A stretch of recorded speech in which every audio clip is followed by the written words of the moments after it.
Assalamualaikum warahmatullahi wabarakatuh. Perkenalkan, nama saya Putri Regina Prayoga. Saya berasal dari Kota Buntok, berkuliah di Universitas Terbuka Palangkaraya. Dengan NIM 051193972, Prodi Administrasi Negara, dengan mata kuliah Logika. Tiga jenis trem secara umum. Trem berdasarkan wujud, yaitu konkret dan abstrak.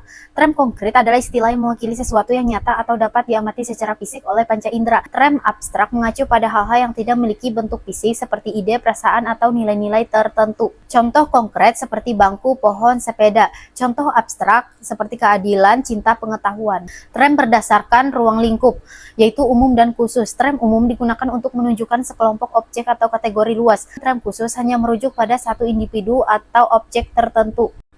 Contoh umum seperti dokter, hewan peliharaan, dan bangunan. Contoh khusus, dokter Andi, kucing Kumomo, gedung sate. Trem berdasarkan makna, yaitu positif dan negatif. Trem positif mengandung makna afirmatif atau menyatakan keberadaan suatu sifat. Trem negatif menandakan penyangkalan atau ketiadaan dari suatu karakteristik. Contoh positif yaitu rajin, bijaksana, sedangkan contoh negatif tidak sopan, malas. Kesimpulan, secara keseluruhan trem merupakan komponen penting dalam logika yang membentuk struktur dasar dari suatu pernyataan atau proposisi.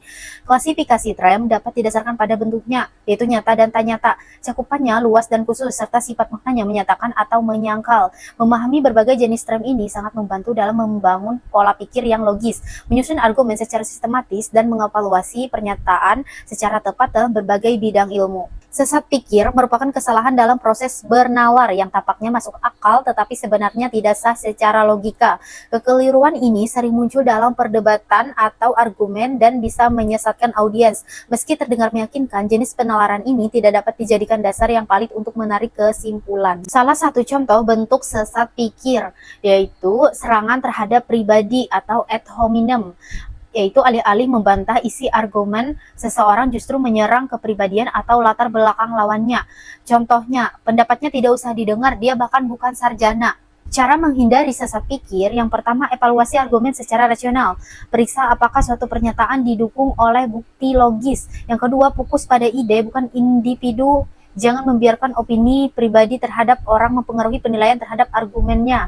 Yang ketiga, kenali jenis-jenis sesat pikir. Semakin banyak mengenali bentuknya, semakin mudah menghindarinya. Yang keempat, gunakan fakta dan logika. Pastikan argumen didasarkan pada data dan penalaran yang sah. Baiklah Bapak Ibu sekalian, cuma itu yang bisa dapat saya sampaikan. Mohon maaf jika ada kesalahan dalam ucapan atau penyampaian saya. Terima kasih.